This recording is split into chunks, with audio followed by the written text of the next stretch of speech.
우선 지금 여러분들이 보고 있는 첫 장, 그 강의 7번째 강의가 그 미래 세계 정치에 관한 것인데, 그 타이틀을 내가 사랑의 세계 정치라고 붙이고 있습니다.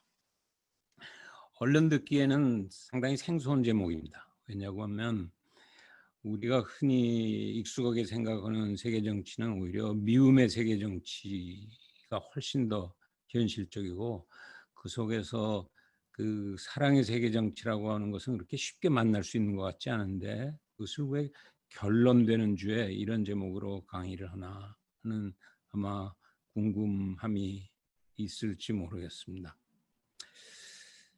그 PPT 첫 장부터 좀 설명을 하면, 이 첫 장에 나와 있는 작품을 만든 사람은 여러분들 세대까지 익숙한 배우인지 모르지만, 우리가 그 젊은 시절에 익숙했던 대표적인 외국의 영화 배우가 뭐 한 사람이 그 앤소니 퀸이었으면 또 하나는 말론 브란도, 뭐 이런 사람들이 남자 배우 중에는 그 대표적인 배우였습니다.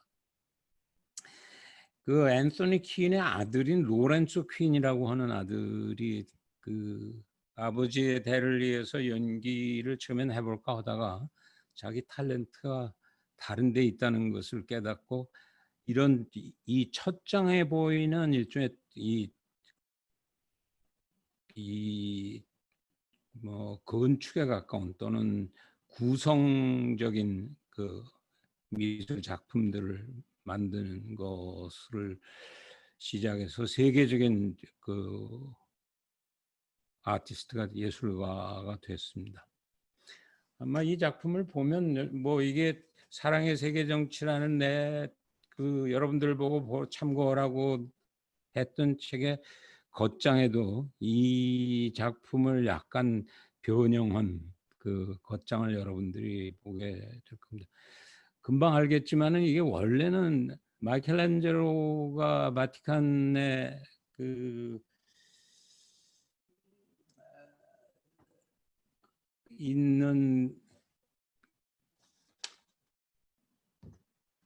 그 벽화, 천장 벽화에 그려져 있는 천지 창조 중에 소위 그 아담의 창조 파트 부분의 손 부분만 자른 것이죠. 따라서 한쪽 손은 신의 손이고 한쪽 손은 인간의 손이라고는 두 개의 모습을 우리가 보입니다. 근데 그 두 개의 손이 완전히 연결된 것이 아니고 약간 떨어져 있는 상태의 모습으로 그 모습을 보여주고 있습니다. 왜 이것이 그 사랑을 의미하는가 하는 것은 아마 1시간 45분 동안 얘기를 하고는 아마 마지막쯤 가서 여러분들이 스스로 답을 찾기를 기대를 합니다. 그 로렌소 퀸이 이 작품을 만들고 제목은 그 아담의 창조라고 하는 제목을 그대로 붙이지 않고 제목은 Finding Love라고 하는 소위 사랑을 찾아서 그런 타이틀로 붙이고 있는,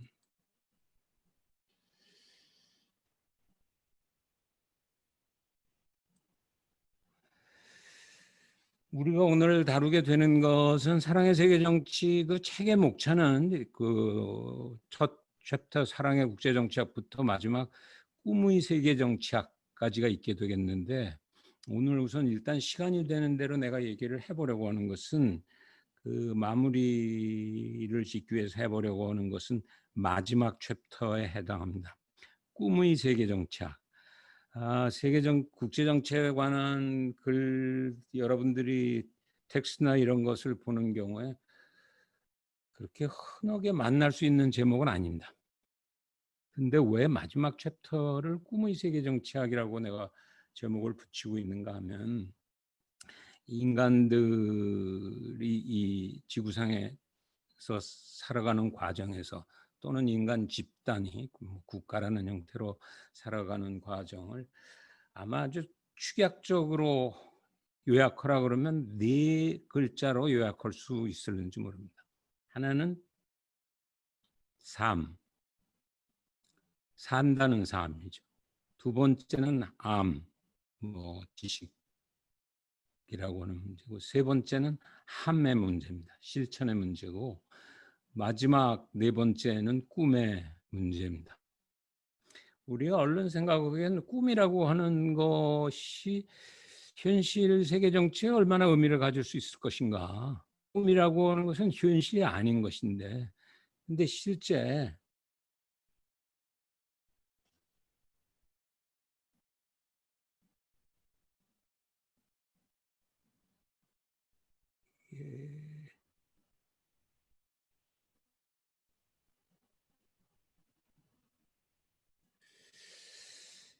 생각해 보면 우리가 실제 겪는 삶이라고 하는 것이 우리가 알고 그것에 따라서 내가 어떤 일을 행함에 따라서 내 삶이 만들어져 가는 것 같지만은 그 중에 상당한 부분은 내가 어떤 꿈을 가졌느냐에 따라서 내 삶이 굉장히 많이 좌우됩니다. 바꿔 얘기하자면 그 오늘이 내일을 결정하는 부분도 있지만은 내일이 오늘을 결정하는 부분도 적지 않게 많다고 하는 문제입니다.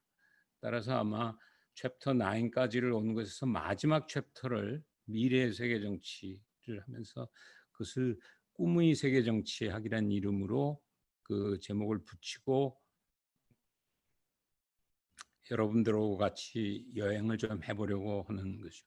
꿈이란 말은 조금 전에 얘기한 그 네 개의 단어가 꿈이나 삶이나 알미나 함이라고 하는 게 재미있는 것은 그 네 단어가 다 순수 우리말, 그것도 한자식으로 돼 있는, 아마도 뭐 그 어원사적으로 내가 자세히 들여다보진 않았지만은 어쩌면 그것이 우리한테도 그만큼 절실했기 때문에 그것이 가장 축약된 우리말의 한 단어씩으로 있는 것인지 모른다, 그런 생각을 합니다. 꿈이란 말의 원래 어원은 꿈이다라는 말이 명사형으로 된 거죠. 뭐를 꾸민다는 거냐? 현실로서의 삶을 꾸민다는 거죠. 어떤 형태로 꾸미려고 하면 얼마만큼 좋아지는 것이냐, 아름다워지는 것이냐, 꿈이 없는 현실과 꿈이 있는 현실, 꾸어봤자 현실이 그렇게 이루어지지 않으니까 난 애초에 꿈을 안 가질래 하는 것과 꿈을 꾸었더니 꿈대로 되지는 않지만은 꿈을 가진 자가 안 가진 자보다는 현실을 훨씬 그 자기가 지향하려고 하는 세계로 갈 수 있는 것이라는 꿈을 가지고 아마 이 1시간 45분 정도의 강의는 진행될 겁니다. 챕터 10에 꿈의 세계 정치학이라고 하는 타이틀을 붙이면서 여기 그려져 있는 그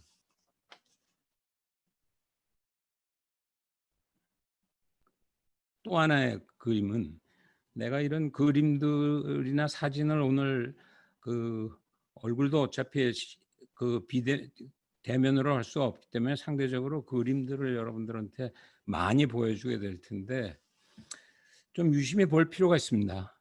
상대적으로 그 글보다. 이 작품은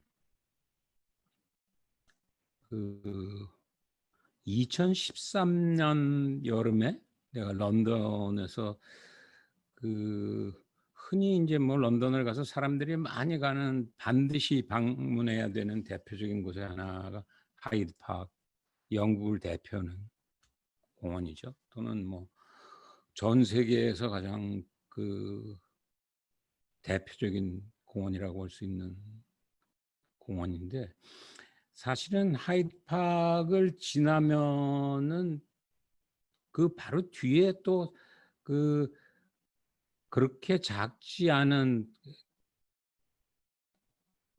그 가든이 있습니다.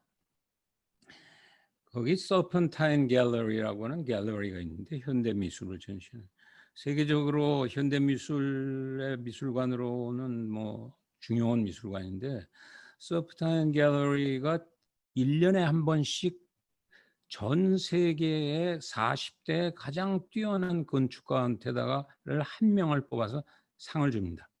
어쩌면 이것은 그 이 시대의 가장 아름다운 꿈을 꾸고 있는 사람을 선발해서 그 꿈을 작품으로서 보여주라고 하는 거죠.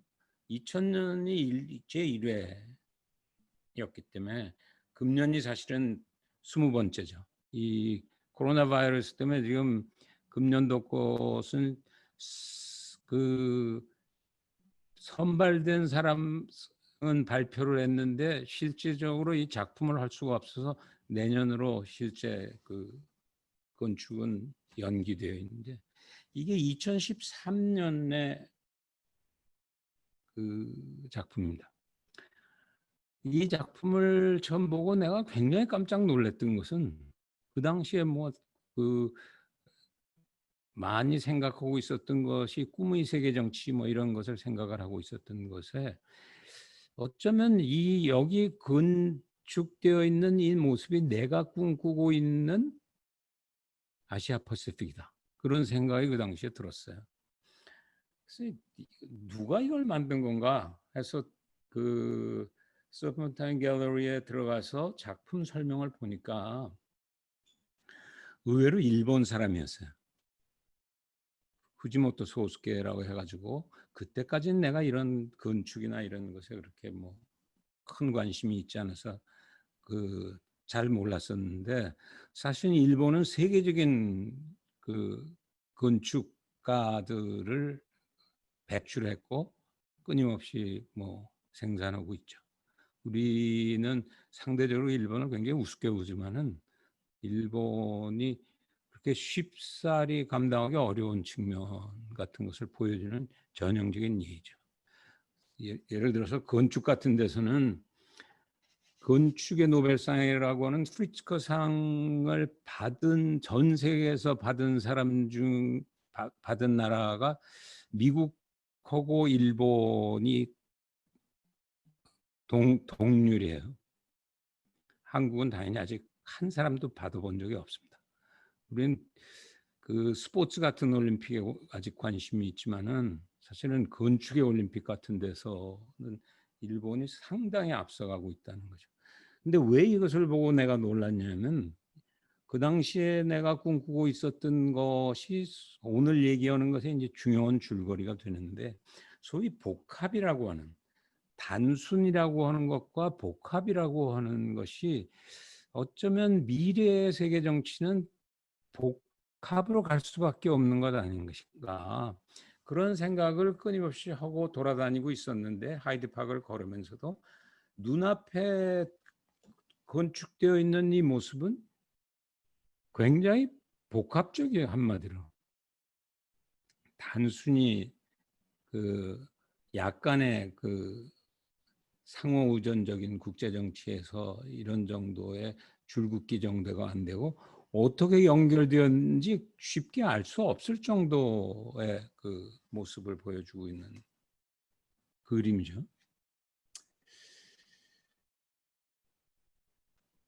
그 다음 페이지를 잠깐 넘어가면 이건 그 복합이란 말을 잠깐 설명하려고 해서 그 잠깐 끼워 넣은 것인데 국제 정치 세계 또는 세계 정치가 그 변화되어 오는 속에서 현실적으로는 아마 국제 정치학을 본격적으로 가르치기 시작한 것은 1919년이 시작이었어요. 서양의 경우에 그 영국의 런던에서 서쪽으로 한 6시간 가면 에버스트위스라고 하는 작은 마을에 그 대학에 처음으로 국제 정치학에 그 최여가 생겨가지고 작년이 100주년이었죠.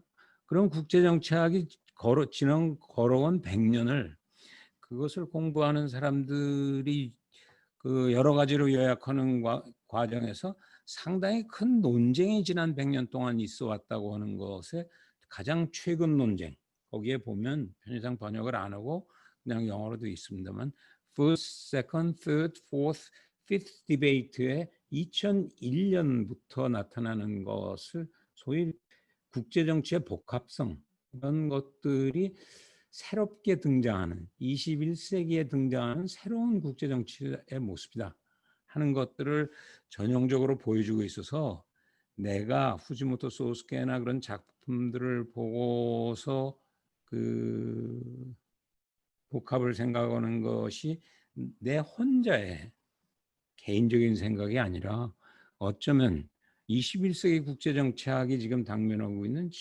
최대 논쟁 문제와 연결되어 있다는 걸 보여주기 위해서 잠깐 본 겁니다. 그러면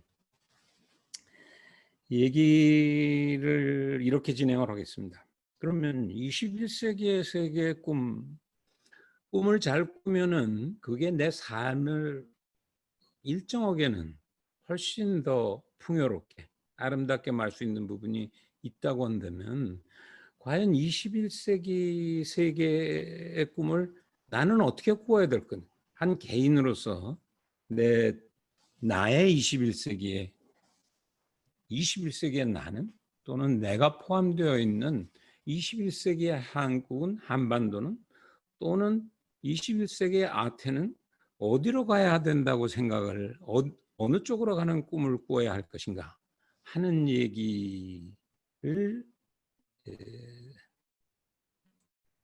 좀 우선 해보려고 합니다. 이미 앞에 여러 선생님들이 하셨겠지만 얘기의 포인트가 약간 다른 포인트로 얘기를 하죠.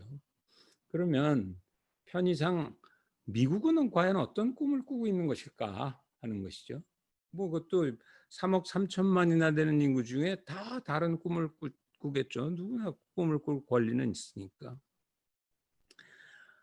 내 생각에는 지금 트럼프 대통령이 꾸고 있는 꿈보다는 최근 20, 30년 동안에 내가 들여다본 그 얘기했던 꿈들 중에 가장 기억에 남는 것의 하나는 뭐 킹 목사처럼 애초에 제목에 I have a dream이라고 하는 그 이 가슴을 울리는 스피치도 있지만은 오바마 대통령이 2004년 웨스트포인트 졸업식에서 했던 스피치가 내가 보기엔 굉장히 미국으로서는 바람직한 꿈이다. 지금 트럼프가 꾸고 있는 꿈이 과연 미국의 미래의 꿈으로서 보다 풍요로운 그 미국을 맞이하게 할 것인가에 대해서는 상당히 조심스러운 면이 있기 때문에 오바마 스피치는 거의 그냥 영어로 내가 인용하고 있습니다만은 그 웨스트포인트 졸업하는 유권사관 생도들 보고 이런 얘기를 해요. 많은 사람들이 미국이 상대적으로 쇠퇴한다고 그러지만 나는 미국의 대통령으로서 그렇게 생각하지 않는다. 전통적인 의미의 군사력도 여전히 우리를 대적할 상대는 없다. 우리 경제도 여전히 지구상에서 가장 다이내믹하다. 따라서 여러분들이 America's Young Generation, 여러분 젊은 세대들이 가져야 될 질문은 과연 미국이 또 한번 21세기를 주도할 수 있는 국가가 될 것인가? 라는 질문을 할 것이 아니고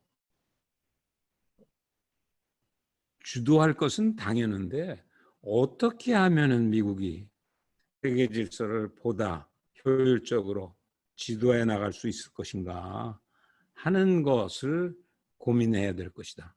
그것을 단순히 미국만을 위한 것이 아니고 전 세계가 함께 평화와 번영을 어떻게 하면 할 수 있는 것이냐, 하우에 대한 질문을 해라 하는 것이 이 오바마가 하고 있었던 스피치였어요. 그다음 중국을 좀 보죠. 중국은 미국보다 우리 꿈이라고 하는 걸 중국 한자로는 몽이라고 그러는 건 여러분들도 다 잘 알 테니까. 중국은 유난히 이 몽자를 잊힌 데 들어와서 많이 사용하고 있습니다. 그중에도 유명한 것은 시진핑이 2012년 그 당대회에서 처음 나라의 리더로서 그 선출되고 그 핵심 7명의 위원과 함께 베이징 가면 그 자금성 앞에 천안 있는 앞에 그 국립박물관을 함께 방문하게 됩니다. 그 밑에 쓰여 있지만은 2012년 11월 29일 부흥지로라고 하는 그 전시회를 참가하면서 거기서 중국몽이라고 하는 것을 그 발표하게 됩니다. 중국몽의 핵심은 적어도 2021년까지는 중국이 전면적 소강 사회를 건설하겠다. 또 2049년까지는 거기 쓰여 있듯이 부강 민주 문명 사회주의 그 현대적인 사회주의 현대화 국가를 건설하겠다고 하는 얘기를 하죠. 왜 21년이냐? 2021년은 중국 공산당 100주년이에요. 2049년은 중국이 현대 중국을 드디어 마오가 누구도 예상하지 못했는데 결국은 장개석을 물리치고 중국을 통일하는 데 성공한 것이 1949년이죠. 따라서 2021과 2049 프로젝트라고 하는 굉장히 그 중요한 그 꿈의 목표를 밝히게 됩니다.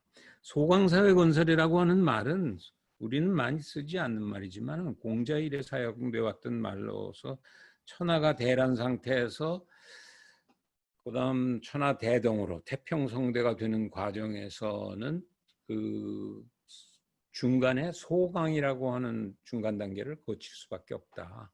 숫자적으로 얘기하면 시진핑은 1인당 국민 소득이 $10,000 정도 되는 것을 소강사회 건설의 목표로 설정을 했죠. 이것은 단순한 꿈이 아니고 내년이 2021인데 이미 금년은 거의 만불 수준에 이르렀죠.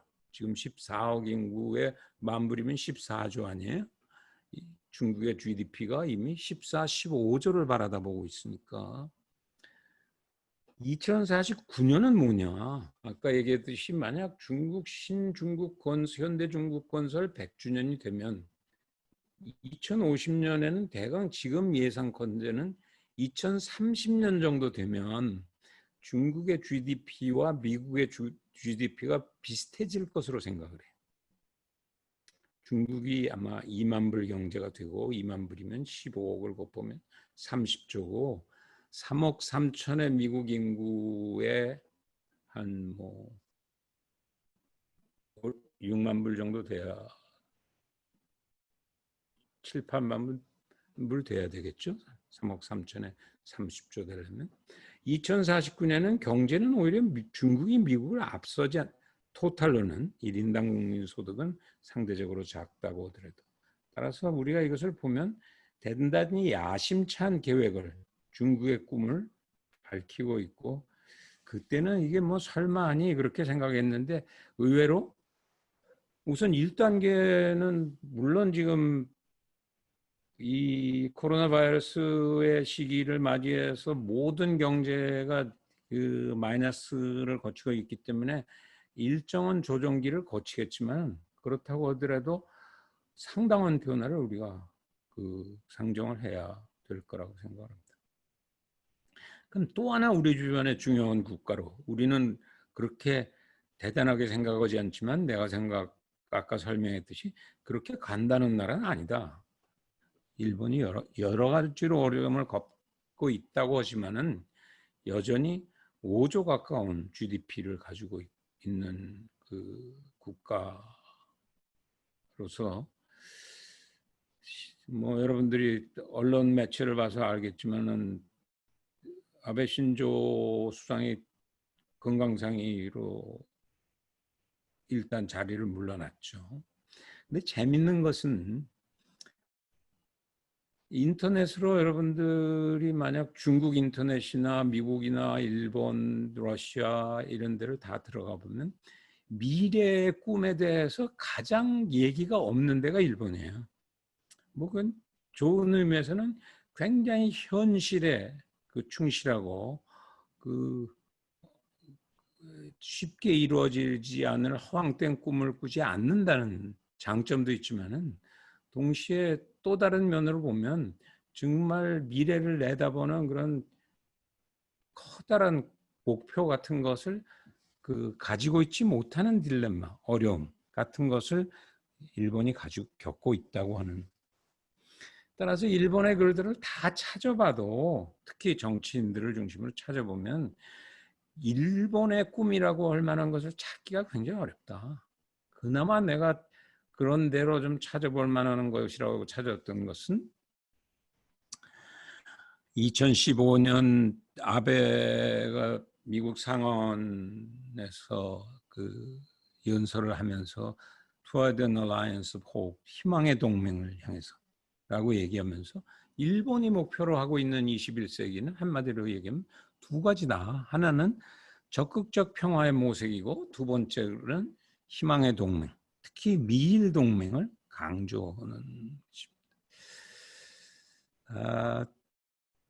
두 가지 문제가 있죠. 적극적 평화란 말은 원래는 국제정치학에서는 평화를 연구하는 사람들이 1960년대 네거티브 피스와 포지티브 피스라고 해서 굉장히 좋은 의미로 사용했습니다.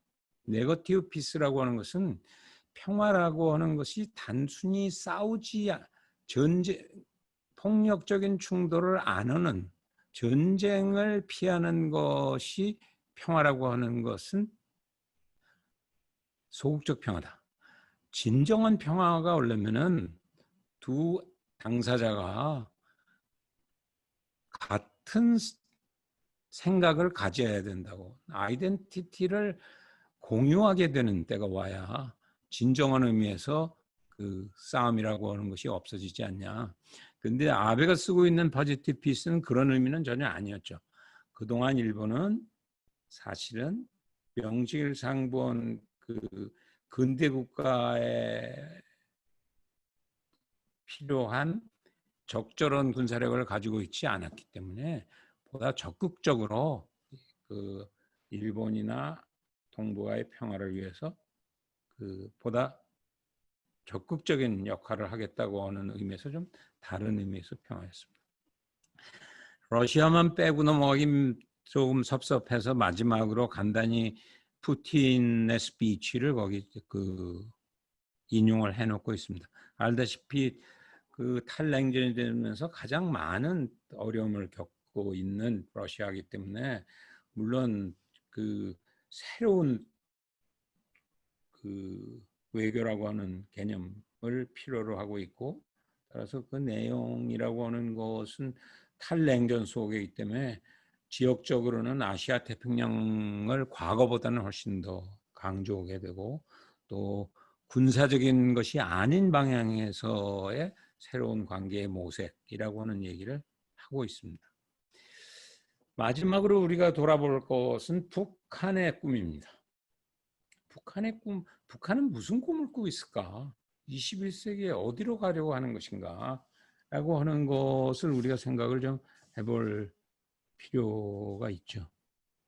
사실은 알기가 굉장히 어려워요. 북한은 무슨 꿈을 꾸고 있는 것인가는. 그러고 아직까지도 우리가 전 세계는 탈냉전이 됐지만은 한반도는 지구상의 가장 마지막에 냉전을 못 벗어나고 있는 대표적인 고도 같은 것이어서 북을 바라다 보는 시각도 국내적으로도 양극단으로 나눠져 있어서 무엇을 보느냐에 따라서 전혀 다른 북한을 우리가 보게 돼요. 따라서 뭐 동아시아 연구원 이런 데를 여러분들이 들어와서 보면 알겠지만은 가령 동아시아 연구원 안에도 글로벌 노스라고 하는 사이트가 따로 떠 있어요. 그 목적도 여러 가지 많은 소설들을 쓰고 있기 때문에 가능한 한 북한을 정확하게 바로 읽는 것에 바로 읽는 노력이 우리가 우선 1차적으로는 필요하다. 그것 위해서 남북이 보다 나은 한반도를 위해서 어떻게 할 것인가를 꿈꿔야 되지 않겠냐는 얘기죠. 여기 띄워놓고 있는 것은 노동신문 2016년 5월 7차 당대회 때의 노동신문이. 노동신문을 내가 읽기 시작한 지는 뭐 상당히 오래됐어요.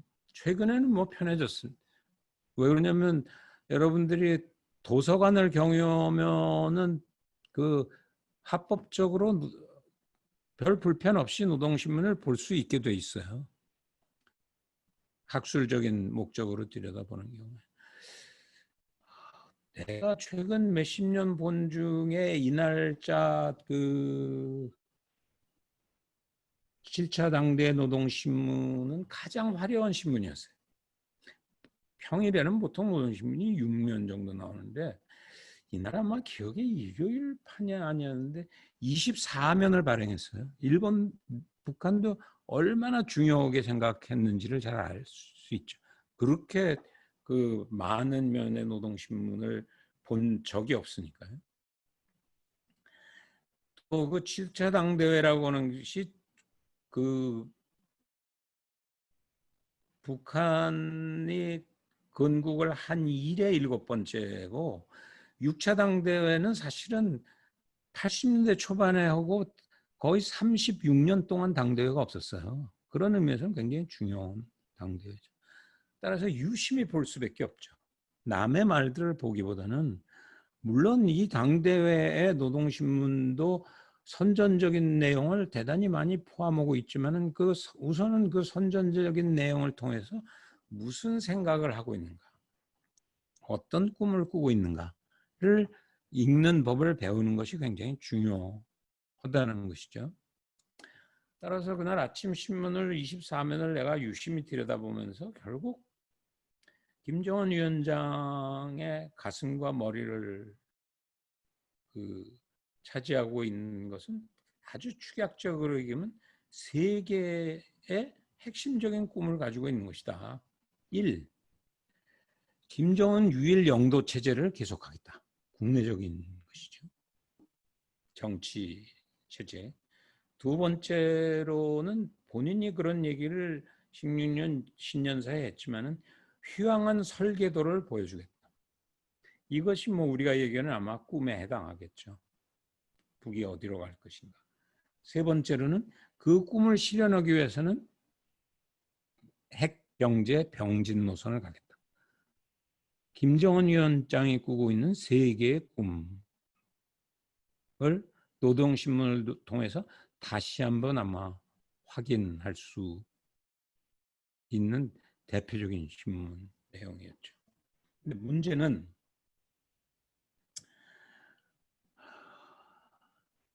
그러면 북한이 생각하는 이 꿈은 실현될 수 있는가 하는 문제겠죠. 휘황한 설계도는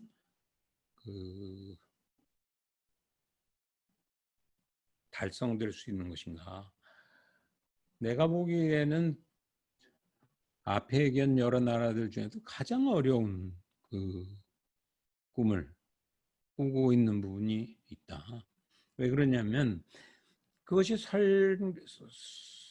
성공하려면 결국은 김정일 유일 영도 체제 하에 핵경제 병진 노선으로 휘황한 설계도를 실제 완성된 모습으로 건축해야 되는데 그 건축한 모습이 이루어질 수 있는 것인가 하는 문제죠. 그 설계대 내용을 조금 다시 한 걸음 들어가서 들여다보면 크게 보면 세 개예요. 설계도의 핵심적인 내용. 1. 국내 역량 강화라고 해서 사회주의 4대 강국을 건설하겠다. 과학기술, 경제, 문명, 정치, 군사. 두 번째는 통일 역량을 강화해서 남북을 통일. 세 번째로는 국제 역량을 강화해 나가겠다. 근데 왜 어렵다고 생각하냐? 뭐 여러분들도 뭐 이미 김병현 교수도 북한 강의를 그 여러분들한테 했지만은 첫 번째를 보면 과학기술 경제 문명 정치 군사를 하려면 핵을 가지고 있으면서 동시에 경제를 병진하는 노력이라고 하는 것은 현실적으로 굉장히 어렵거나 불가능하다.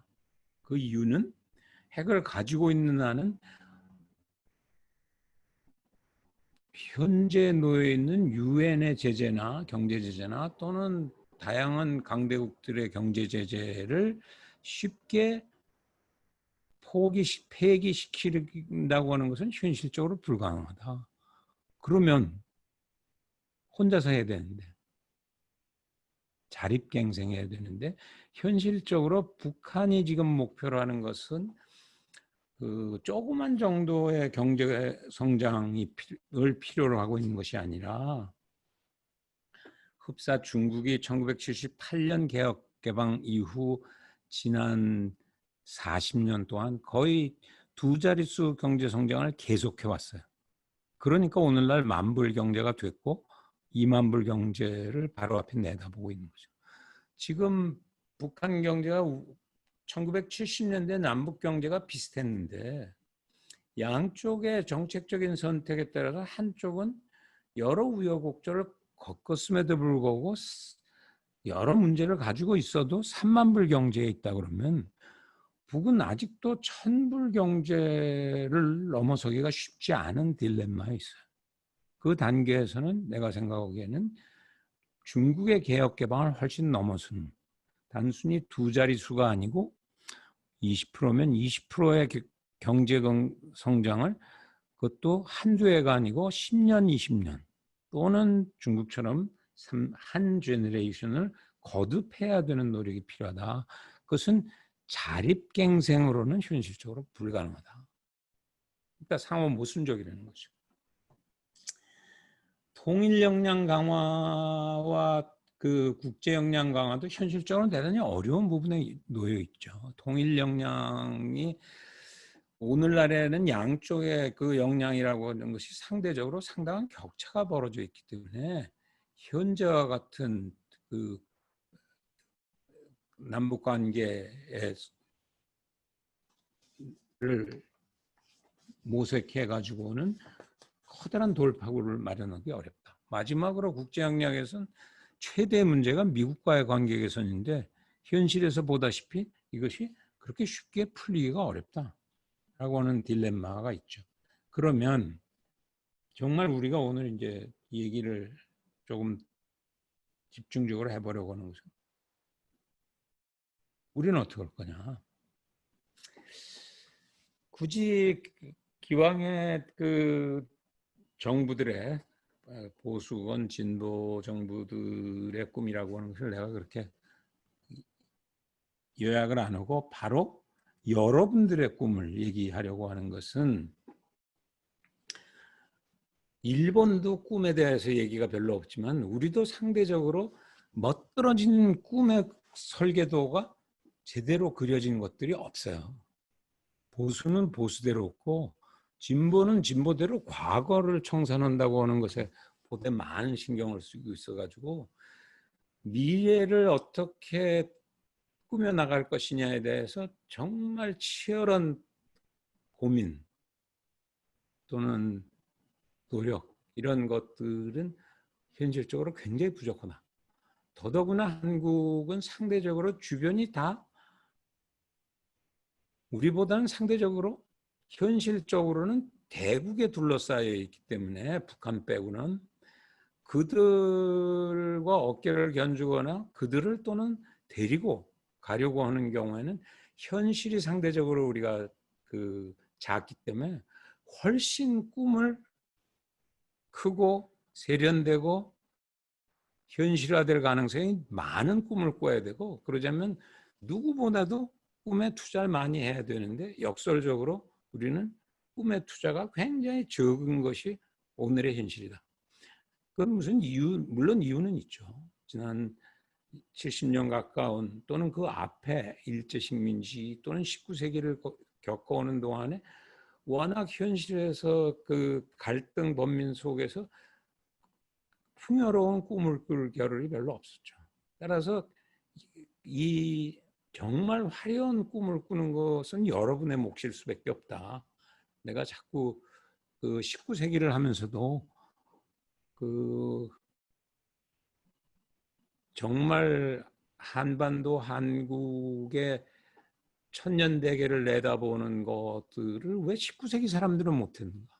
또는 오늘의 그 현실에서 정치 권력을 또는 다른 다양한 사회 속에서의 그 노력하고 있는 선배들이 그런 길을 못 가는가 하는 것은 본인들의 책임도 있지만은 우리가 겪었던 현실의 그 짐이 무거웠기 때문에 그럴 만한 시간과 여유가 없었던 거죠. 따라서 이런 오늘 우리가 강의를 하는 것도 이런 아카데미를 하는 것도 이제 비교적 그 짐에서 해방된 여러분들이 훨씬 더 자유로운 멋있는 꿈을 꾸어줬으면 해서 이런 얘기를 아마 하게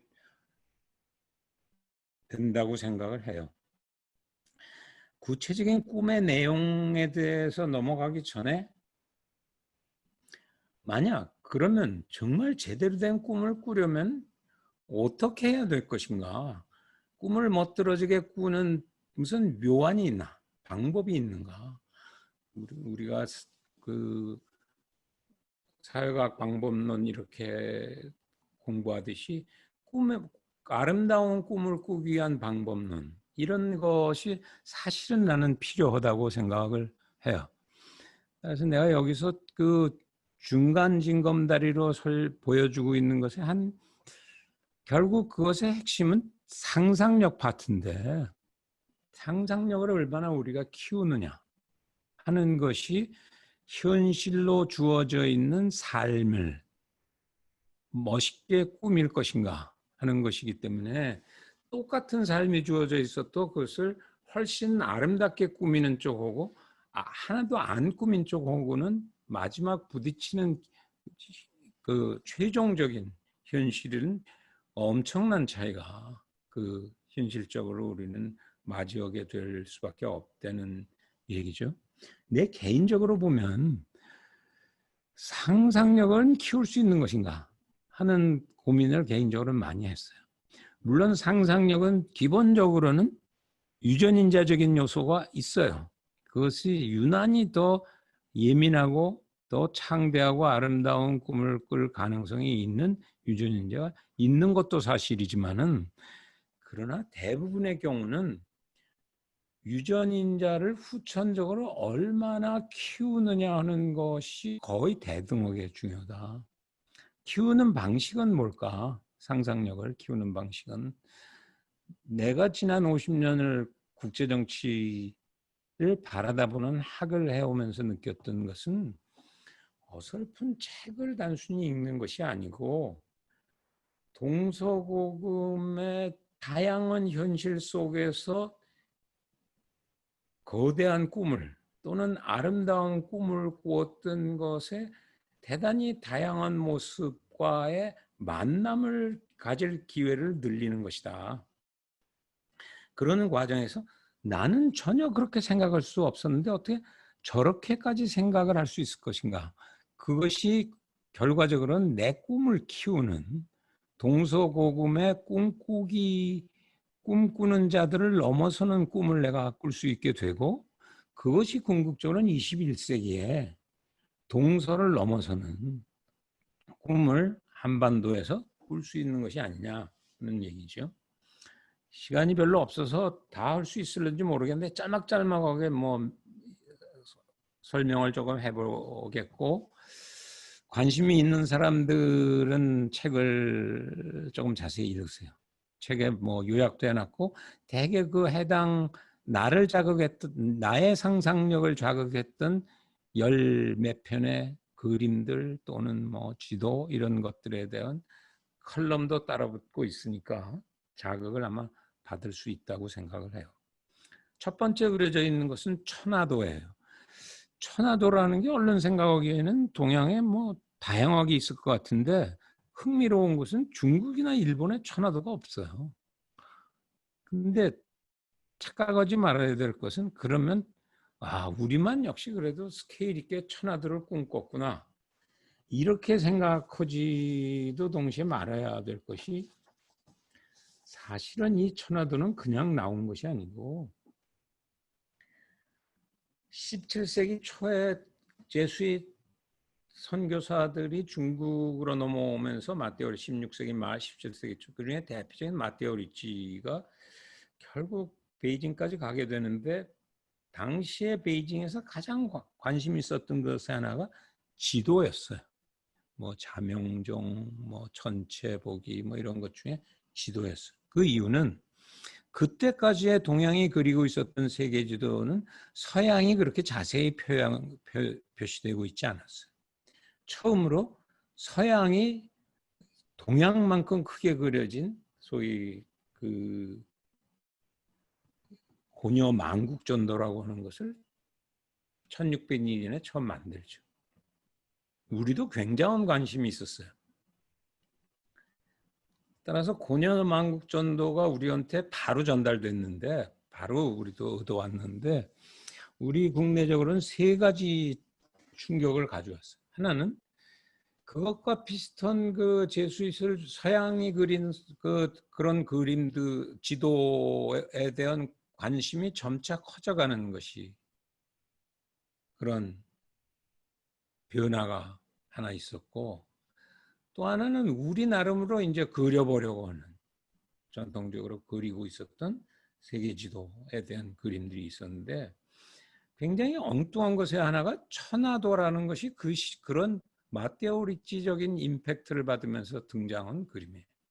이것은 아마 책보다는 지금 PPT가 조금 더 이쁘게 보일 텐데 보면 맨 가운데에 내륙이라는 것이 있고 그다음 까만 내해가 있고 외륙이 있고 외해가 있어요. 그래가지고 서양이 그리고 있는 그 지도의 모습에다가 동양이 상상하는 그 그림을 겹친 거예요. 그래서 그것을 천화도라고 불러가지고 이것이 어쩌면 더 큰 공간을 보여주는 그림이다 하는 그게 왜 충격적이었냐. 나는 21세기에 우리가 천화도를 경우에 따라서는 천상도까지를 천상천하도를 하나 그려야 되지 않겠는가. 그런데 그것은 이 당시에 우리가 그렸던 천하도는 마테오 리치가 그려 있는 거에 비해서는 현실적이지 못한 면이 상대적으로 강해요. 맨 가운데. 그런데 서양이 그리고 있는 세계 우주도를 포함해서 그것 수준을 버금가게 그리면서도 훨씬 더 세련된 의미의 21세기 천상천하도를 그리는 것이 아마도 내가 아는 국제정치의 꿈일 수밖에 없다. 그런 자극을 주었던 것은 공간적인 의미에는 대단한 것이 아니었나 그런 생각이 들어요. 두 번째 것은 다보탑에 관한 것이에요. 그 다음의 그림은 도자기에 관한 것인데 이런 것들이 국제정치하고 하는데 무슨 도움이 됐냐라고 그 반대로 질문을 한다 그러면 특히 탈냉전이 되면서 내가 궁금했던 것의 하나는 그 당시에 유행하는 것이 이제 군사력이나 경제력을 넘어서 새로운 소프트 파워의 등장 뭐 이런 것들의 얘기와 연관되어져서 그러면 한국과 같이 대국이 아닌 나라가 세계를 이끌어갈 만한 파워에 해당하는 것은 과연 무엇이 있을까? 우리가 역사적으로 세계가 부러워했던 것이 과연 무엇이었을까? 그런 궁금함이 있었어요. 하드 파워적으로 세계를 우리가 제패한 적은 없잖아요. 뭐 여러분들 잘 안다시피. 그럼 소프트 파워적으로 전 세계가 한국 모델로 뭐 어제 오늘 신문 뭐 BTS가 빌보드 핫 100에서 1등을 했다고 대통령이 축전까지 보내고 뭐 이런, 또는 삼성이 스마트폰을 만드는 그 모델이 아이폰하고 치열한 경쟁을 한다. 뭐 이런 것들이 작게는 아마 세계적인 그 문명 표준의 또 한 부분을 그 그리고 있는 부분이라고 한다면, 역사 속에 우리가 그런 게 과연 있었을까?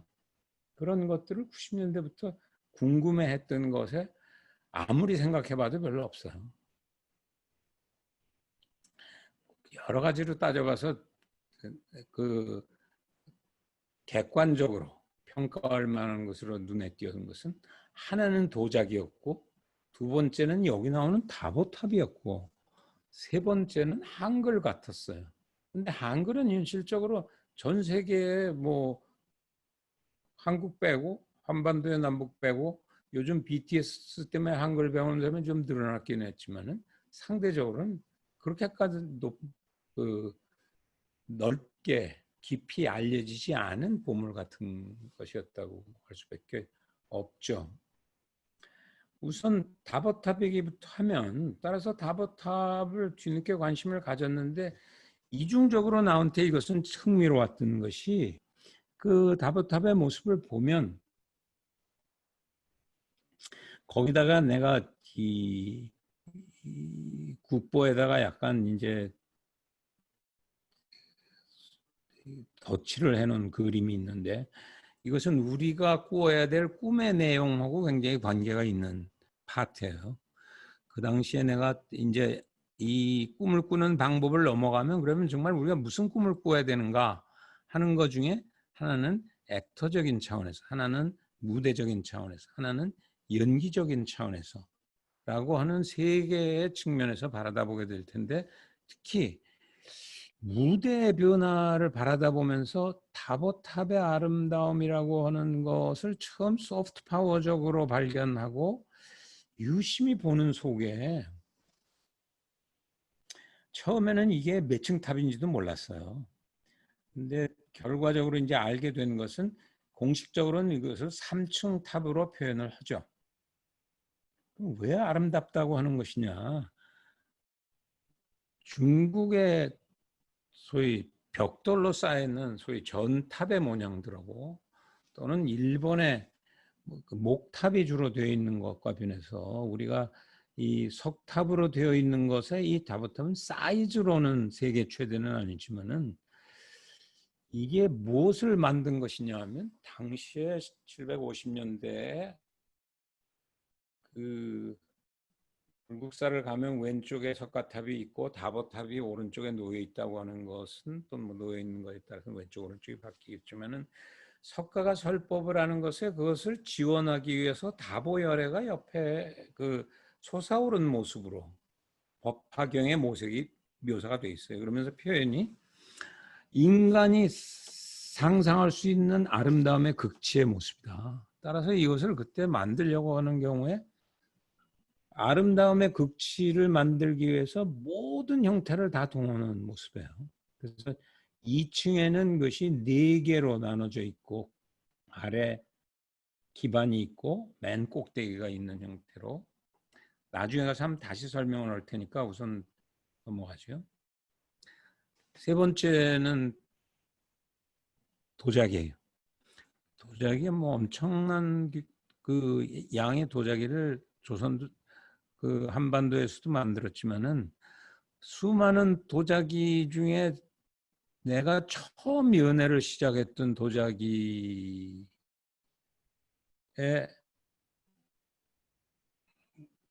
모습이 이거였죠. 처음 이걸 보고 흔히 표현을 백자 철화 끝무늬병이라고 하는, 여기서 끝무늬로 되어 있는 거는 사실은 이게 술병으로 쓰는데 그 허리에다 매는 것을 형상적으로 표현한 모습이죠. 근데 그 모습 자체가 굉장히 21세기적이어서 그 아름다움에 사실은 상당히 끌려서, 그 이후 이제 거의 한 30년 동안 도자기들을 그 보러 다니게 되는 아마 결정적인 중요한 세월의 문제였죠. 그 다음의 모습은 그 추사 김정희의 세안도예요. 이것도 뭐 최근에 그 세안도를 가지고 있던 분이 그냥 국립박물관에다 기증하겠다 해서 그 되돌아왔던 대표적인 그림이죠. 이것도 결월이 없기 때문에 길게 설명하기는 어렵지만 나한테는 굉장히 많은 생각을 했던 그 그림이었고, 또 내가 컬럼을 한 3,400개 썼는데 그 중에 딱 하나 꼽으라 그러면 세안도에 관한 컬럼을 쓴 겨를이 있어요. 그 사랑의 국제정치학에 포함되어 있는 내용인데 그만큼 그것이 정치 권력의 무상함 같은 것을 보여주는 것에 아주 결정적인 그림이라고 할 수 있죠. 그 다음 그림 잠깐 설명을 하고 넘어가겠는데 이것이 왜 그러냐면 시간에 쫓기고는 있지만 이건 설명을 하고 넘어가야 돼요. 왼쪽 것은 여러분들이 알지 모르지만 한국 화가 중에 대표적인 이중섭의 서귀포의 환상이라고 하는, 서귀포 지금 이중섭 그 미술관이 있는 데서 내려다 보이는 데를 보고 그린 거죠. 서귀포의 환상. 왜 이 오른쪽은 의외로 그 피카소의 그림인데 전쟁과 평화의 벽화예요. 내가 굉장히 놀란 것은 이걸 자세히 보세요. 이 연도가 만약 없다 그러면은 피카소의 그림은 위에 게 전쟁이고 밑에 게 평화예요. 근데 굉장히 비슷하지 않아요? 난 굉장히 놀랐어요. 그래서 이게 베꼈나 그랬더니 보니까 피카소가 나중에 그린 거예요. 이중섭이 먼저 그린. 근데 긴 얘기는 할 겨를이 없지만 단 얘기하고 싶은 것은 여기서 그리고 있는 이 바닷가는 사실은 제주도는 4.3이라고 하는 굉장히 그 피를 흘리는 비극을, 남북의 비극을 그 치르는 과정 속에서 그 사정을 다 알고 있는 그 모래사장을 내다보면서 이중섭은 반대로 평화를 그린 거예요. 핏빛 나는 4.3은 1949년 뭐 이물이에요. 피카소는 알다시피 뭐 그 당시에 공산당원이었고 또 그 황해도 신천에서의 대량 학살을 그리고 있어가지고 소위 피카소의 3부작, 우리가 흔히 게르니카하고 그 신천의 대량 학살만 익숙해 하는데 사실 피카소의 전쟁과 평화의 완성은 이 벽화죠.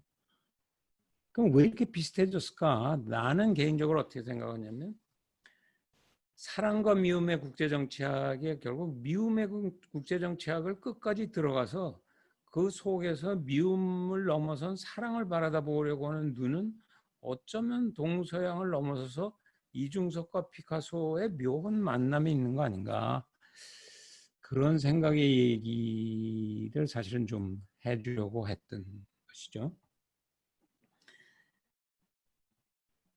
그 다음 그림부터는 내가 꿈을 꾸는데 뭐 대단히 충격적인 도움을 줬던 그림들이에요.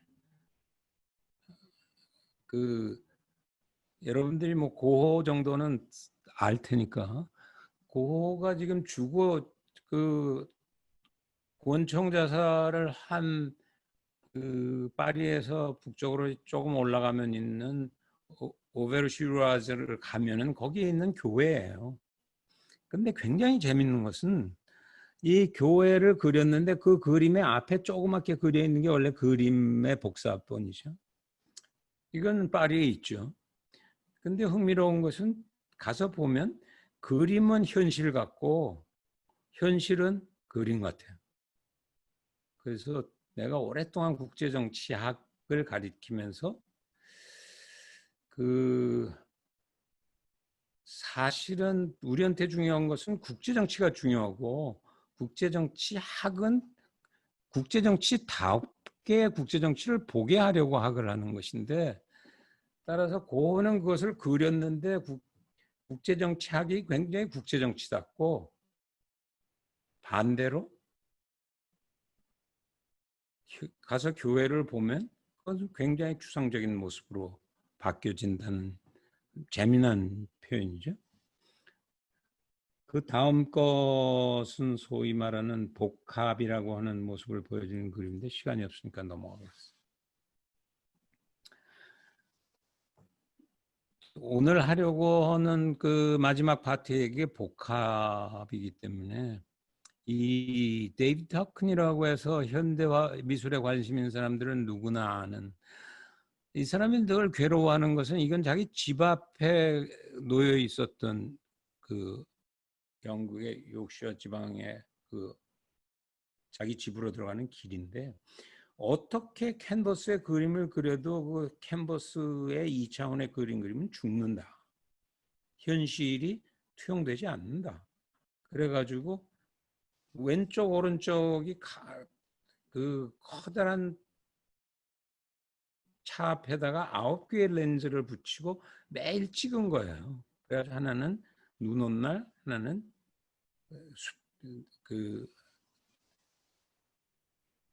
숲이 우거진 때를 찍어가지고 2개를 합쳐놓고, 이 사람 주장은 그래도 2개를 동시에 보니까 훨씬 리얼하지 않냐, 이게 월게이트 우즈가 라고 하는 재미난 비유를 하고 있는 것이죠.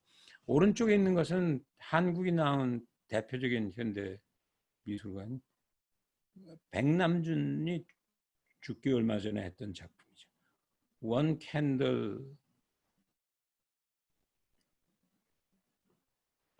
촛불을 하나 놓고 그것을 여러 개로 프로젝션을 해서, 그래서 아까 국제정치 북한은 하는데 왜 모습은 여러 개냐라고 하는 것을 상징할 수 있는 모습.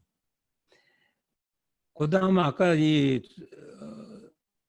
수즈모토 소스케가 그리고 건축했던 이 서펀타인 갤러리 파빌리온의 복합을 보여주는 아마 전형적인 모습이죠.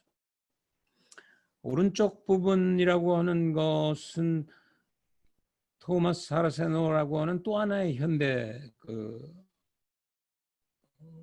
조형가가 인 오비시라고 해가지고 2014년 뒤셀도르프에서 현대미술관에서 이게 한 천장이 40m 천장 정도가 되는데, 저 꼭대기에 있는 사람들은 누구였냐면 그 당시에 그 학회에 참석했던 10명 우리가 그 천장을 기어다니면서 찍은 거예요. 그러니까 감상을 밑에서 하는 것이 아니라 현장에서 그 안에 올라가서 쇠로 엮은 네트워크로 천장을 만든 것을 걸어다니게 만들어주는 모습. 그런 것이 국제정치하는데 무슨 도움을 줬다는 얘기냐. 개인적으로는 그 조금 있어서 다음에 얘기하게 될 그 거미가 치는 네트워크, 이런 것을 과연 그 네트워크의 의미가 뭔가, 이런 것을 이해하게 되는 데는 수많은 책을 통해서 얻은 것이 아니라 두셀도르프에서 그 천장에 쇠그물을 기어다니면서 거미의 느낌이 이런 거구나 하는 것들이었다는 거죠. 시간이 없으니까 마지막 그림 2개. 하나는 왼쪽 거는 지금 21세기 중국 현대미술을 리더는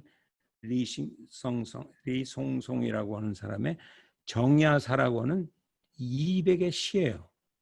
이태백의 시를 그린 거지. 아주 축약적으로 설명하면 이런 거예요. 거기 보면 오원절구로 20개의 한자가 쓰여져 있어요. 그걸 한자 한자를 박스에 하나씩 해서 20개 박스에다 그린 거예요. 근데 이게 뭐가 대단하다고 생각하는 거냐? 이 한자는 뭐냐고 하면은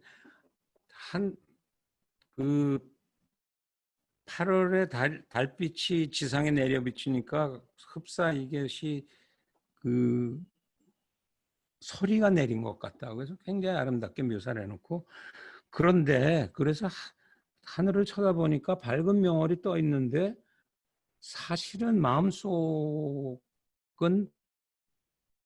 고향을 생각하게 된다. 근데 재밌는 거는 하늘은 굉장히 밝은 색이고 밑에 열자는 굉장히 어두운 색이에요. 뭘 여러분들한테 하려고 하느냐면 국제 정치라고 하는 또는 꿈이라고 하는 세계 속에서 그 현실이라고 하는 바깥 세계와 내 마음속의 세계라고 하는 두 개가 합쳐져서 사실은 세계 정치는 만드는 것이다. 따라서 바깥만 바꿔가지고 되는 것도 아니고 안만 바꿔가지고 되는 것도 아닌다고 하는 것에 대한 무슨 깨달음 같은 것을 주는 굉장히 중요한 모습이라고 할 수 있어요. 마지막 그림은 가우디 것인데 가우디는 뭐 이제 2026년에 완성이 되는데 거의 120~30년 동안 만들었죠. 1882년 바르셀로나를 가면 뭐 누구나 다 이제 뭐 성지순례하듯이 그 얘기는 이 결국 꿈을 가지고 끊임없이 지어간 모습이 오늘의 가우디의 그 성당의 모습, 아름다운 모습을 구축하게 된 것이기 때문에 천화도를 만들듯이 우리 나름의 가우디의 성당을 우리가 어떻게 건축할 것이냐 하는 얘기를 하려고 했던 것이죠. 본론으로 들어가서 그러면 여러분들이 꿈꾸는데 내가 도움을 줄 수 있는 몇 가지 얘기, 팁, 세 가지 팁을 마지막으로 얘기를 좀 하겠다는 얘기예요. 조금 전에 얘기한 그런 방법을 통해서 지난 40~50년 동안 내 마음대로 동서고금의 상상력의 여행을 통해서 21세기에 우리가 겪게 될 100년 대계 또는 1000년 대계를 꿈꾸는데 반드시 고민해야 될 세 가지의 핵심. 첫 번째는 복합국가의 육중 그물망 짜기가 절실하게 필요하다라고 하는 얘기죠. 천하 얘기도 19세기에 간헐적으로 했고 서양 근대 국제 질서 얘기도 했는데 우리한테 가장 필요한 것은 뭐냐라고 하는 경우에 여기 6개를 내가 들고 있는데 지금 설명을 간단히 하려고 하는 것은 그중에 내가 강하게 지적하고 있는 것은 여기는 다 편의상 동심원이 비슷한 크기로 되어 있지만은 가장 핵심적인 것은 아태지역 그물망이 가장 우리 삶에 큰 영향을 미칠 수밖에 없다라고 하는 거예요. 그래서 거기서부터 꿈을 키워라. 그것이 첫 번째. 두 번째는 어디로 가야 될 것인가? 아마도 그건 뭐 이제 그 각자의 희망, 각자의 꿈꾸기에 달려 있는 것이지만은 한반도를 뭐 생각할 수도 있겠고 나보고 생각하라 그러면 아마도 지구나 사이버 그물망 같은 것이 굉장히 중요하다. 그 다음 한반도 문제가 걸려 있을 것이고 남북한 국내 그물망 마지막으로는 우주 그물망이라고 하는 것이 우리한테 중요하다. 이런 액터를 그 주인공을 역사의 주인공 내가 21세기에 살아갈 주인공의 세계라고 하는 것은 그렇게 간단히 생각하면 안 된다. 국가만 좁은 의미의 국제관계 또는 그 남북한 관계, 한미 관계, 한중 관계 이것은 중요한 구성 요소지만은 그것들을 품을 수 있는 입체적인 꿈꾸기가 필요하다. 그러면 아태지역의 그물망이라고 하는 것을 어떻게 꿈을 꿀 것이냐. 우리가 접기에는 이제 아태지역의 그물망을 지금 미중이 치열하게 접전을 한다고 하는 경우에 그것을 어떻게 다룰 것이냐.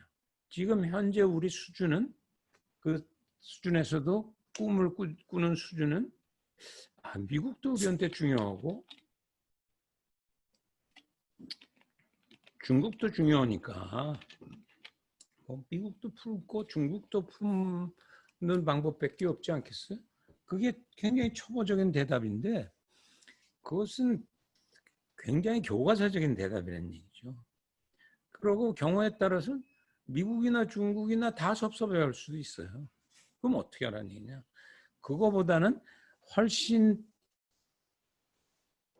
현실적으로, 구체적으로 미중 관계가 중심이 돼서 엮어내는 아태지역 그물망의 모습을 제대로 그림을 그리고 그 속에서 그것들을 어떤 형태의 그 모습으로 우리가 끌고 가려고 하는 것인가 라고 하는 그림이 나와야 된다는 거죠. 구체적으로 무슨 얘기냐? 지금 현재 진행되는 모습을 보면 미중은 어떻게 짜고 있느냐 하면 그들도 똑같은 아까 얘기 들었던 것처럼 자기네들이 짜고 있는 그림이 있기 때문에 1차적으로는 경제 쪽이 중요해요. 그것과 연관돼서 그다음 첨단 기술 파트, 그다음 세 번째로는 에너지나 이런 파트들을 생각하고 있고 마지막으로는 네 번째 이념이나 명분 같은 것들이 중요하고 마지막으로는 군사적인 관계가 문제가 된다. 그게 무슨 도움이 있냐? 착각하지 말아야 될 것은 미중 관계는 최근 몇 개월 동안 특히 그 코로나 바이러스 이후에 더욱 미중 관계는 악화되고 있는데 플러스 미국 선거까지 겹쳐가지고 그 속에서 적지 않은 사람들이 따라서 미중 관계는 드디어 신냉전의 시작이다. 바꿔서 얘기하면 군사적인 충돌의 위험성까지 목전에 다다랐다. 그렇게 전망하고 만약 우리가 그 미중을 다루는 것하고 내가 보기에는 우리가 그것을 자세히 들여다보면 그렇게 내다보기에는 미중 관계는 또는 아태 지역에서 정치 군사 관계는 아직도 미국이 주도권을 중국이 정면 승부하기에는 대단히 어렵다. 따라서 싸움은 그러면 경제는 이미 중국이 너무 커져가지고 일방적으로 중국을 죽이기는 또 상대적으로는 대단히 어렵다. 엄청난 피해를 미국도 동시에 봐야 되는. 따라서 왜 그러면 이렇게 치열하게 미중의 싸움이 첨단 기술 부분에서 주도권을 장악하려고 하는 싸움이 가장 첨예하게 진행되는 것이냐. 따라서 그 비중치를 정확하게 읽어야 된다는 거죠. 그거에 따라서 우선적인 대응을 해야 돼요. 군사 부분에 있어서는 상당한 부분은 미국 주도가 갈 것이기 때문에 거기서 섣부르게 한미 간의 군사관계에 손을 댄다고 하는 것은 자살골을 잃겠죠. 반대로 경제나 이런 부분은 중국을 완전히 포기할 수 없다고 하는 것은 미국도 완전히 포기할 수 없는데 그 적절한 선에서 어떻게 조정할 것인가.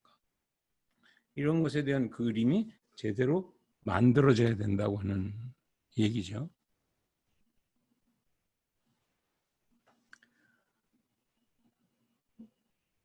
두 번째로 한반도 통일금을망 경우에 뭐 여러분들 이번 아카데미 참석한 사람들도 한번 물어보면 상대적으로는 한반도 통일 문제나 이런 것에 대한 관심이 상대적으로는 통례적으로는 높아요. 사랑방 같은 데서. 그것은 뭐 당연하고 중요하다고 생각하는데 나는 두 가지 면에서 늘 조심할 필요가 있다고 지적을 하죠. 통일 문제도 대단히 미래지향적으로 볼 필요가 있다. 따라서 액터적인 차원에서 보면 통일이라고 하는 것은 모든 것이 아니라 굉장히 작은 핵심적인 부분이다. 아태 지역을 놓치면은 통일을 해봤자 소용이 없어요.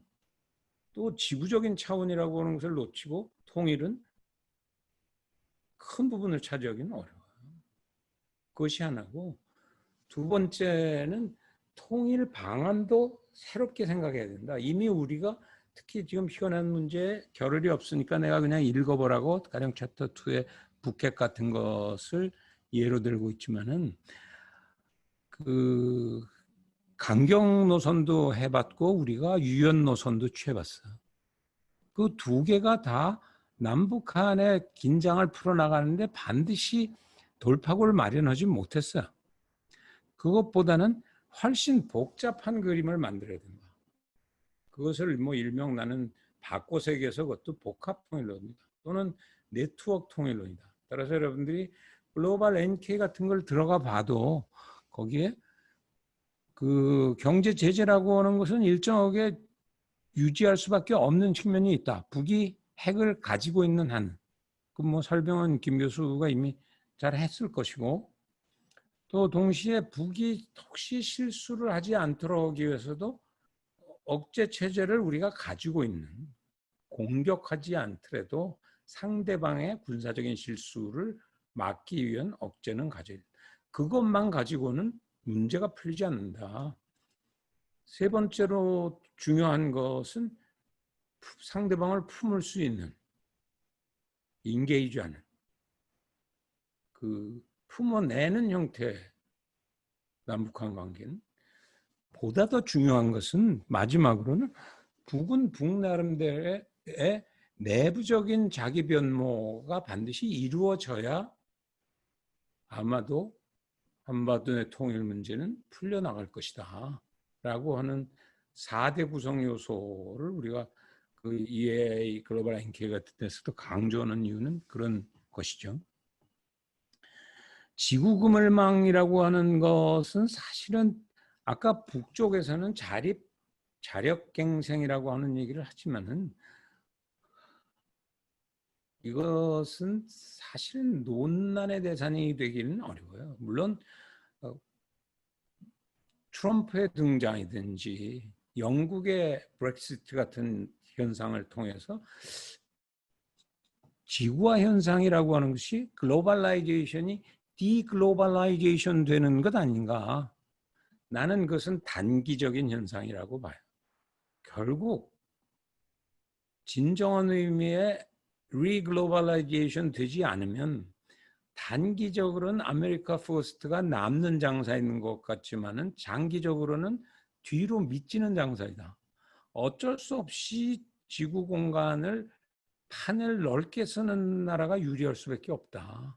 영국도 단기적으로는 영국이 EU에서 떨어져 나오면 여러 가지 귀찮은 문제들에서부터 자유로울 것 같이 생각했지만은 이미 떨어져 나오려고 보니까 여러 가지 걸려 있는 문제들에서 중장기적으로는 오히려 마이너스 되는, 영국의 미래라고 하는 것은 점점 그 하향 커브의 속도를 강화하는, 미국도 장기적으로는 만약 아메리카 퍼스트를 단기적으로 남는 손익계산이라고 해서 강조하게 되는 경우에 장기적으로는 마이너스 될 수밖에 없다라고 하는 것을 우리가 상정할 수밖에 없다는 거죠.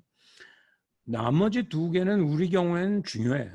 사이버 글로벌망이라고 하는 것은 왜 그러냐면 사이버 그물망이 만들어진 사이버 스페이스라고 하는 것의 반대말은 그 물리적인 공간 아니에요. 물리적인 현실 액터들이죠. 얘기했지만은 근대 국제 정치 질서라고 하는 것의 물리적인, 눈에 보이는 가시적인 군사력, 경제력 이런 면에서는 우리가 아무리 열심히 해도 경제적으로 뭐 세계 1, 2위국이 되기는 현실적으로 쉽지 않죠.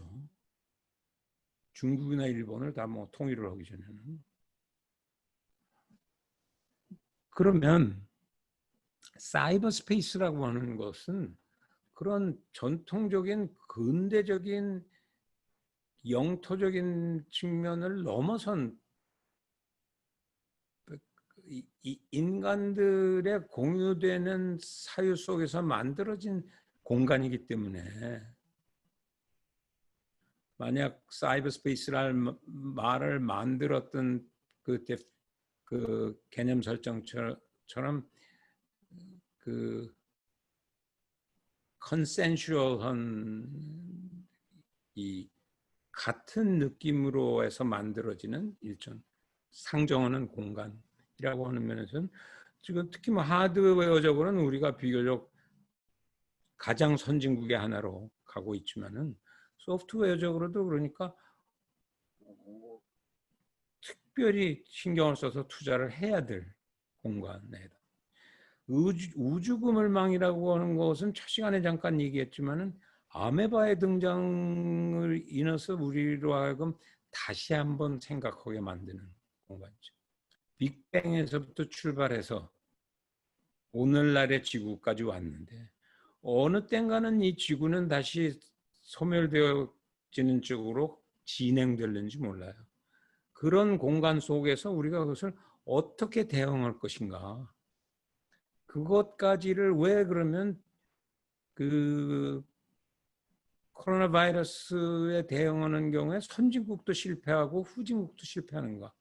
정말 우주구문망적인 고민이 우주정치적인 우주 공간에 대한 지적 상상력이라고 하는 것이 대단히 부족했다는 얘기를 보여주는 거겠죠.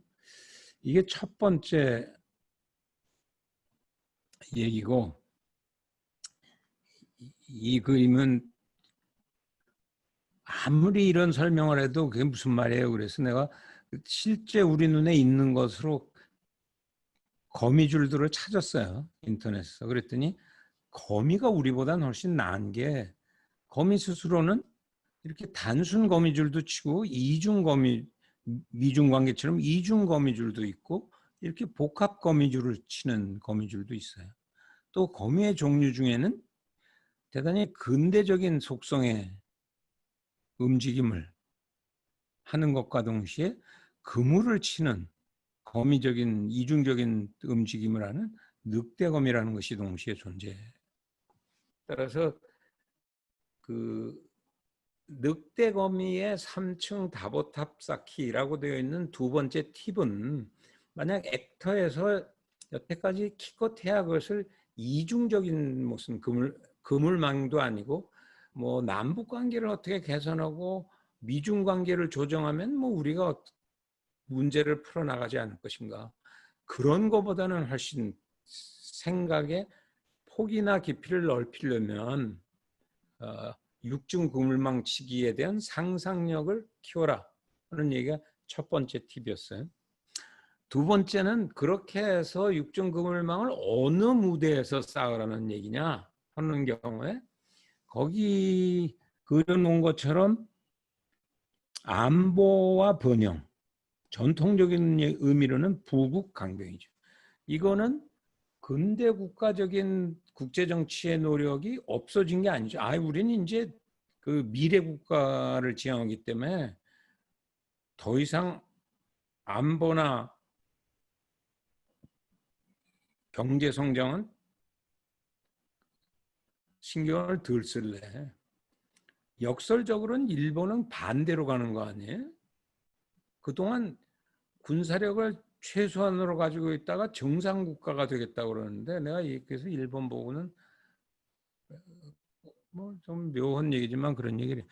당신네들이 그래도 6, 70년 굉장히 희귀한 실험을 했는데 정상적인 군사력을 안 가지고 독특한 국가를 해오다가 어쩌면 21세기는 상대적으로는 군사나 경제에 못지않은 다른 쪽의 무대를 강화해야 되는데 왜 반대로 가냐 길을.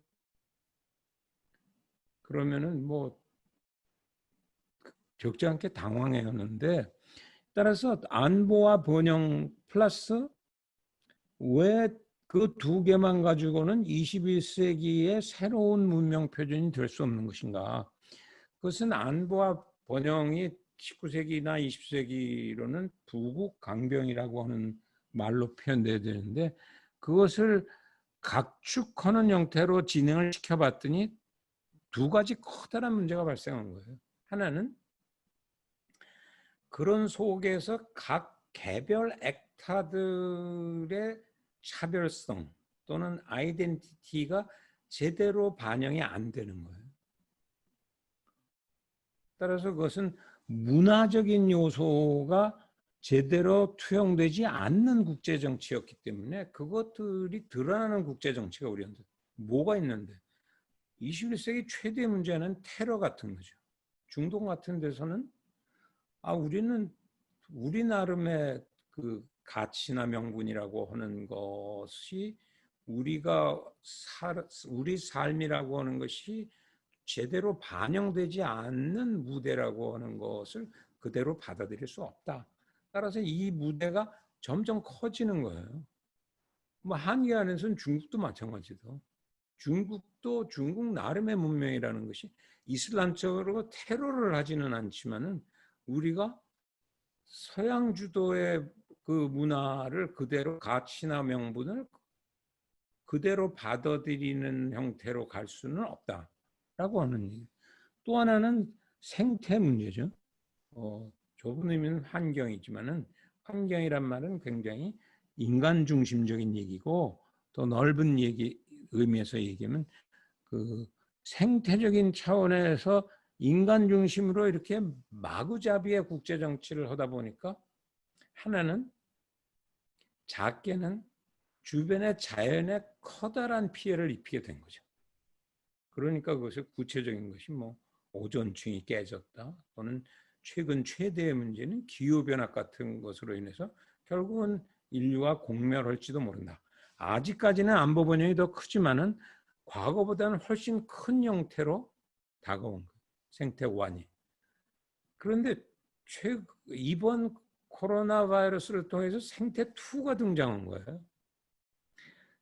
지구상에 또는 우주상에 존재하는 살아있는 생명체가 또는 경우에 따라서 식물 또는 무생물까지를 포함하면 다양한 존재가 그들 나름의 관계를 설정해서 존재하는데 그것이 깨져가는 모습을 보여주고 있는 것이 아닌가.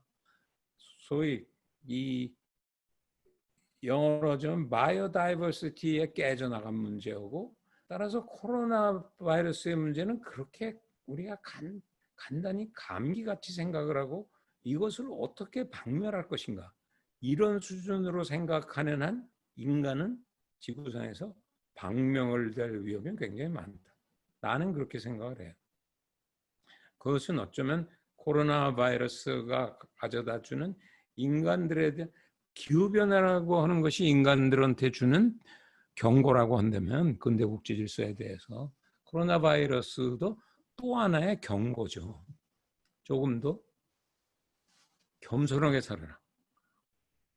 소셜 디스 사회적인 거리를 유지하라. 마스크를 쓰라. 이런 것들의 새로운 삶의 모습이라고 하는 것을 만들어낸다고 하는 의미를 조금은 다르게 보는 새로운 몸부림이 있어야 되고 아마도 여러분들은 그런 새로운 생각에서 세상을 봐야 될 부분이 필요하겠죠.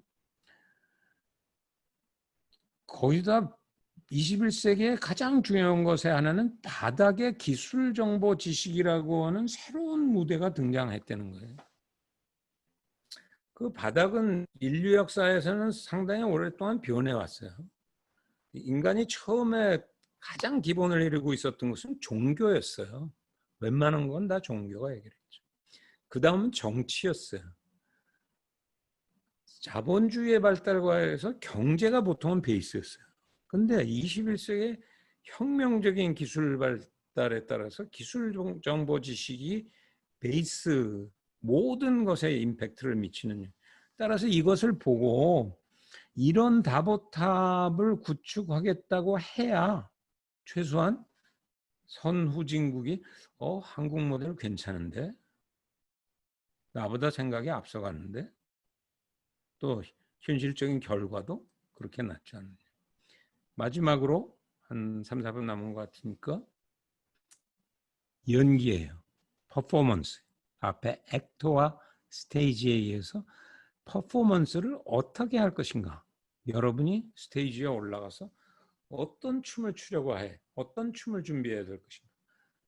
뭐 여러분들이 당장 공연을 봐도 최근에 와서는 혼자 MC를 하거나 혼자 하기보다는 아이돌들도 다 여럿이 무대에 올라오잖아요. 복합적으로 올라오잖아요. 스테이지도 여러 무대를 동시에 뛰죠. 퍼포먼스 자체도 옛날처럼 총 잘 쏘고 칼 잘 쓰면 되는 것인가? 돈 잘 쓰면 되는 것인가? 그것과 연관돼서 나타나는 왼쪽의 모습을 보세요. 이것이 근대의 모습이었어요. 천하질서가 그 충돌해가지고 고생을 겪었던 이런 표현이 없지만은 이것도 여러분의 몫일 것 같은데 공생이라는 표현은 요즘 많이들 쓰는데 공생에 대칭되는 말은 무엇일까? 한동안은 내가 그것을 각생이라고 불렀었어요. 근데 각생이라고 하는 건 바둑 같은 데서 뭐 각각 살아난다는 의미거든요. 그래서 이번 최근에 와서는 국리국리하다가 이제 개별 생존의 그 줄임말로 이 표현은 여기 개생이라는 표현을 썼어요. 바꿔서 얘기하면 근대 국제 질서에서는 그것을 총체적으로 주인공들의 이해 갈등이 충돌하거나 이런 것을 조정할 수 있는 상부의 주인공이 없기 때문에 각자가 알아서 해야 된다. 각자가 자기가 살아남고 먹고 풍요롭게 살고 생각도 자기 나름으로 하게 되는 노력을 하게 돼서 기본적인 삶의 기본 연기의 기본 공식은 경쟁이라고 하는 요소가 중심적이 될 수밖에 없다. 근데 이 경쟁은 그것이 가지고 온 생산의 효율성 같은 것이 있기는 하지만은 그것이 그냥 놔두면 어떻게 되는 것인가?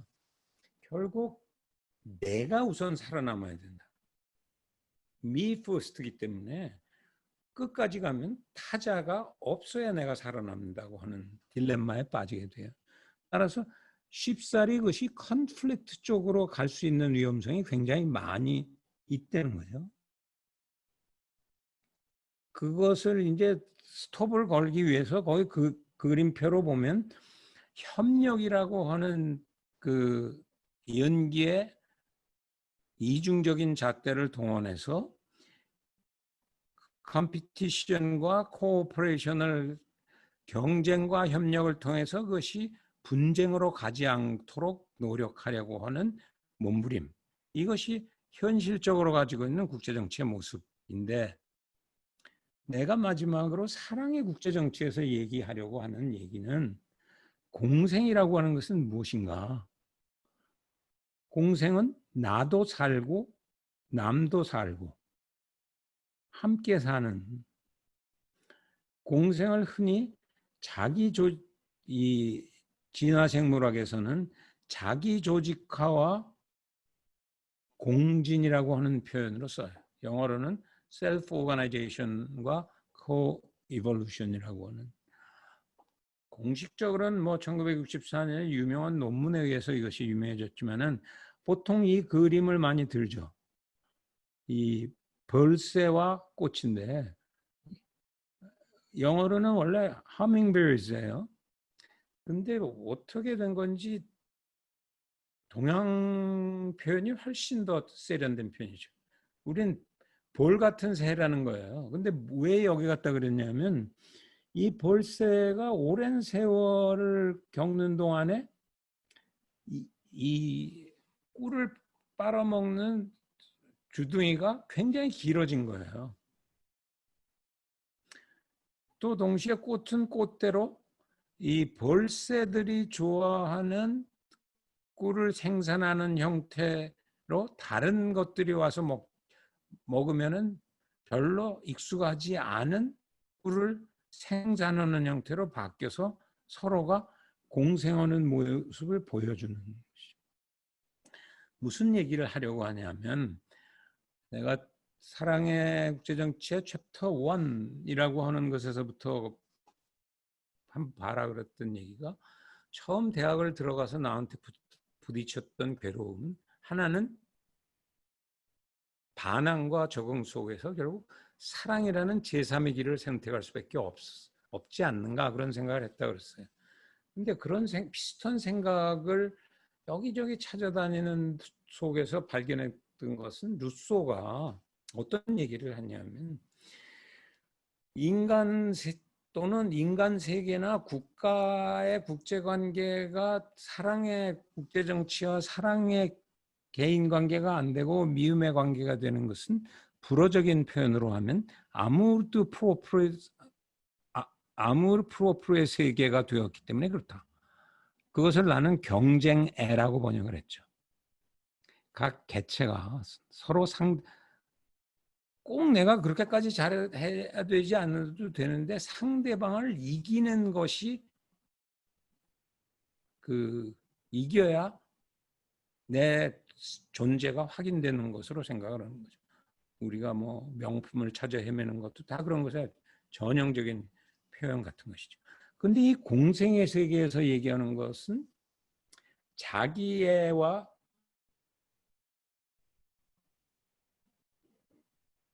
연민 또는 상대방 생각하기라고 하는 것이 두 개가 결합된 형태로 마냥 그 구성체의 주인공들이 움직일 수 있게 만든다면 거기서는 각 개체도 살고 전체도 살지 않겠는가. 따라서 루소 같은 경우는 그것이 반드시 불가능한 것은 아니다.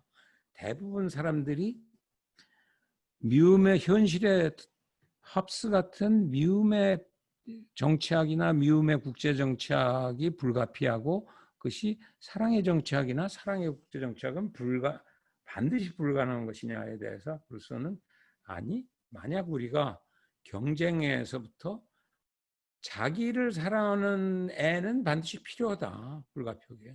사회주의가 몰락하는 것은 자기의 파트를 부정하고 시작했기 때문에 결국 현실에서 무너진 것인데 자기애를 최소한의 자기 존재를 확보하되 타자와의 관계는 그것을 함께 느끼는 형태로 유지할 수 있다고 해서 코이볼루션 한다 그러면 거기에 아마 공생의 질서가 자리 잡을 것이다. 그러면 내가 마지막으로 얘기하는 것은 따라서 지금 현재 벌어지고 있는 경쟁과 협력 속의 분쟁을 막으려고 하는 때때로 실패해서 싸우는 현재 관계 이것은 쉽게 사라지지는 않을 거예요. 그러나 최소한 플러스 자기 조직화와 공진이라고 하는 노력을 통한 공생이라고 하는 새로운 연기력을 접합시키려고 하는 새로운 모델을 개발한다고 하면 액터는 훨씬 복합 그물망 형태로 짠다. 넘버 2, 스테이지를 부국강병의 그렇게 단순 스테이지가 아니고 이것도 3층 복합으로 짠다.